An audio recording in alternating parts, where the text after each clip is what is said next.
जम्मू कश्मीर जहन्नम में जाए और क्या करें? जम्मू कश्मीर जहन्नम में जाए, जम्मू कश्मीर जहन्नम में जाए। आप जानते हैं कि हमने पहले ही आपके सामने रखा और आप उसको जहन्नम की तरफ ले जा रहे हैं।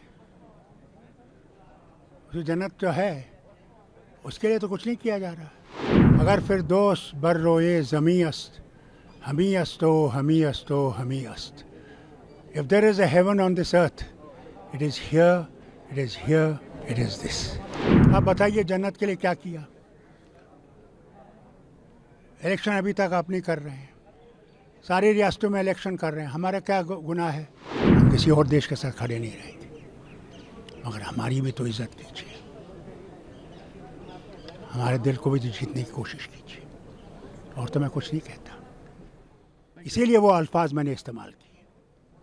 ये आपके सामने क्लैरिफिकेशन दे रहा हूँ। जम्मू कश्मीर से 370 हटाए जाने और नेहरू को जिम्मेदार ठहराए जाने पर पहले तो फारूक अब्दुल्ला ने ऐसा बयान दिया कि हंगामा मच गया। फारूक अब्दुल्ला ने गुस्से से मीडिया के सामने कहा कि जहन्नुम में जाए और मैं क्या कह सकता हूँ। आप यानी केंद्र सरकार राज्य को वहां ले गए हैं, आप लोगों का दिल जीतना चाहते हैं। अगर आप ऐसी चीजें करेंगे जो लोगों को आगे धकेलेंगे तो आप दिल कैसे जीतेंगे? कल वादा किया था फरमाइए, आने के बाद क्या कहना है, किस बारे में? वही जम्मू कश्मीर में जो जम्मू कश्मीर जहन्नम में जाए और क्या करें? जम्मू कश्मीर जहन्नम में जाए और क्या करें? जम्मू कश्मीर तो ले गए वहीं पर। फारूक अब्दुल्ला की यह टिप्पणी आर्टिकल 370 पर आए सुप्रीम कोर्ट के फैसले के बाद आई थी। एक दिन पहले आर्टिकल 370 पर सुप्रीम कोर्ट ने फैसला सुनाया, जिसमें केंद्र सरकार द्वारा जम्मू कश्मीर से धारा 370 को हटाए जाने को जायज ठहराया। साथ ही केंद्र को सुप्रीम कोर्ट ने हिदायत भी दी कि 30 सितंबर 2024 तक कश्मीर में चुनाव कराएं। लेकिन इसके बाद संसद के शीतकालीन सत्र के दौरान फारूक अब्दुल्ला फैसले पर गुस्सा गए और साफ कह दिया कि जहन्नुम में जाए कश्मीर और क्या कह सकता हूं। उसके बाद फारूक अब्दुल्ला से फिर पूछा गया कि आपने ऐसा क्यों कहा, तो फारूक अब्दुल्ला ने अपने बयान पर सफाई भी दी। अपने सफाई में फारूक अब्दुल्ला ने क्या कहा वो सुनिए। पहले ही आपके सामने रखा और आप उसको जहन्नम की तरफ ले जा रहे हैं। जो जन्नत जो है उसके लिए तो कुछ नहीं किया जा रहा। अगर फिर दोस्त बर रोए ज़मी अस्त, हमी अस्तो हमी अस्तो हमी अस्त। If there is a heaven on this earth, it is here, it is here, it is this. आप बताइए जन्नत के लिए क्या किया? इलेक्शन अभी तक आप नहीं कर रहे हैं। सारी रियासतों में इलेक्शन कर रहे हैं। हमारा क्या गुनाह है कि आप हमारे इलेक्शन नहीं कर रहे हैं? दूसरा बताइए, स्टेटहुड कौन सी रियासत है अभी तक, आप जब से हिंदुस्तान आज़ाद हुआ, जिसको रियासत से दर्जा यूटी का हुआ? बल्कि यहाँ तो मैंने देखा यूटी रियासत बनती, तो रियासत का क्या किया? जहन्नम नहीं बनाया। किस लिए? क्या फ़ायदा? आप कहते हैं टेररिज्म ख़त्म हो गया। क्या ख़त्म हुआ? क्या आज हमारे फौजी और अफसर नहीं शहीद हो रहे हैं? क्या लोग नहीं मर रहे हैं? आप टूरिज़्म की बात करते हैं। आज तक उन्होंने टूरिज़्म पे हमला नहीं किया, मगर एक टूरिस्ट पे हमला करेंगे, आप देखेंगे टूरिस्ट ज़ीरो हो जाएगा, ज़ीरो हो जाएगा। ये तो शुक्र कीजिए वो नहीं कर रहे हैं, क्योंकि हमारा सब कुछ उसी पर डिपेंडेंट है। हमारे पास कोई फैक्ट्री नहीं है। इन्हें कहा हम फैक्ट्रियाँ लाएंगे। कौन सी फैक्ट्री लाई? वो भी यूनाइटेड अरब रिपब्लिक से एमआर का एक मॉल बन रहा है। मॉल, हमारे यहाँ पहले ही मॉल है, उसकी कमी नहीं है। तो मेरा तो यही है, हम इस वतन के वासी हैं। ये हमारा वतन है। अगर हमारा वतन हो के हमसे इंसाफ नहीं हो रहा, तो बताइए फारूक अब्दुल्ला क्या कहेगा? जहन्नम में तो पहुंचाई आपने। तैश में आकर बोले थे आप। क्या करूं? दिल दुखता है अंदर से। मैंने लोगों के सामने जाना पड़ता है, मुझे गालियां पड़ती हैं। किसकी नीतियों की वजह से हुआ है? इसलिए बताइए क्यों किया?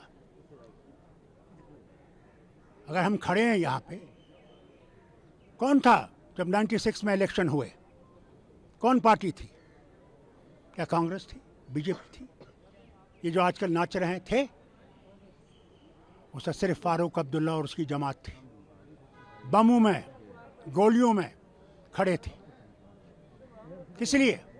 ये झंडा जो है ये खड़ा रहे, मगर उसकी आपको इज्जत नहीं है। आप पार्लियामेंट के हमले की बात करते हैं। जब स्टेट असेंबली पे हमला हुआ, ये तो अल्लाह का करम है कि 5 मिनट पहले मुझे निकलना पड़ा गवर्नर साहब से मिलने के लिए। 40 लोग मर गए। क्या उसका कहीं मेंशन आता है? कोई बोलता है? वो ढूंढते थे फारूक कहाँ है, कौन है, कहाँ है फारूक, कहाँ है फारूक? फारूक जानते नहीं थे कहाँ है। सब बाहर से आए थे। बाहर पाकिस्तान। हाँ, और कहाँ से आएंगे? चीन से तो नहीं आते। तो ये देखते हुए भी आप हमारा दिल नहीं जीत रहे हैं। जब प्रधानमंत्री ने हमें बुलाया, सब लीडर्स को, मैंने प्रधानमंत्री से साफ एक बात कही। मैंने प्रधानमंत्री, आपको हम पे विश्वास नहीं, हमको आप पे विश्वास नहीं। इस विश्वास को कैसे हम पैदा करें? प्रधानमंत्री ने जवाब में कहा, दिल की दूरी और दिल्ली की दूरी को दूर करना है। क्या आज तक उस दूरी को दूर किया गया? बताइए। आप फारूक अब्दुल्ला कहेगा तो क्या कहेगा? हमारा कसूर नहीं है। हम लोग खड़े रहे, आज तक खड़े हैं, जब तक जिंदगी है खड़े रहेंगे, इस देश के साथ खड़े रहेंगे। हम किसी और देश के साथ खड़े नहीं रहेंगे। मगर हमारी भी तो इज्जत कीजिए,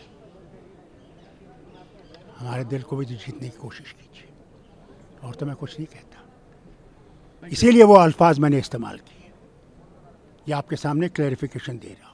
केंद्रीय गृह मंत्री अमित शाह द्वारा संसद में कश्मीर समस्या के लिए नेहरू को जिम्मेदार ठहराए जाने के बाद अब्दुल्ला ने बयान दिया और उन्होंने कहा कि मैं नहीं जानता कि नेहरू के खिलाफ उनके मन में जहर क्यों भरा हुआ है। नेहरू जिम्मेदार नहीं है।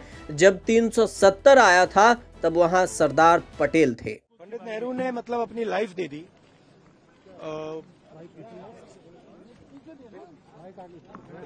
दी, हिंदुस्तान के लिए।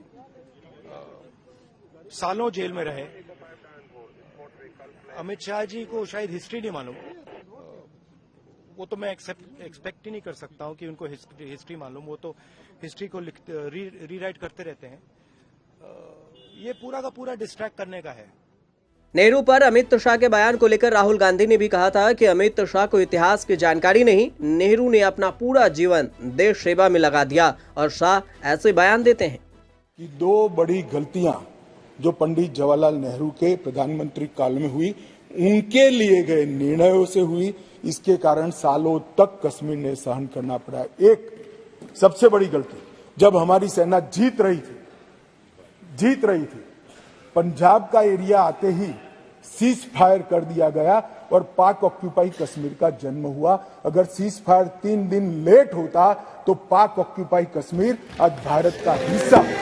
मान्यवर, एक ही गलती बताने से इतना तिल मिला गया। नहीं, मैंने हटा दिया। मैं तो सिर्फ नहीं, ऐसा नहीं है। मैं सिर्फ 2 ही बताना चाहता हूं। एक, पूरा कश्मीर जीते बगैर सीज फायर कर लिया, और दूसरा, यूएन के अंदर हमारे मसले को ले जाने की बहुत बड़ी गलती है। आपको बता दें कि अमित शाह ने जम्मू कश्मीर में धारा 370 को हटाए जाने के फैसले को सुप्रीम कोर्ट ने जब मुहर लगाया था, उसके बाद संसद में शाह ने इस पर बयान दिया। शाह ने भारत के प्रथम प्रधानमंत्री पंडित जवाहरलाल नेहरू को जिम्मेदार ठहराया। अब नेहरू और 370 को लेकर विपक्ष बीजेपी को टारगेट कर रही है और इतिहास पढ़ने के साथ साथ कुछ भी उल जुलूल बयान न देने की सलाह भी दे रही है। ब्यूरो रिपोर्ट, न्यूज़ तक।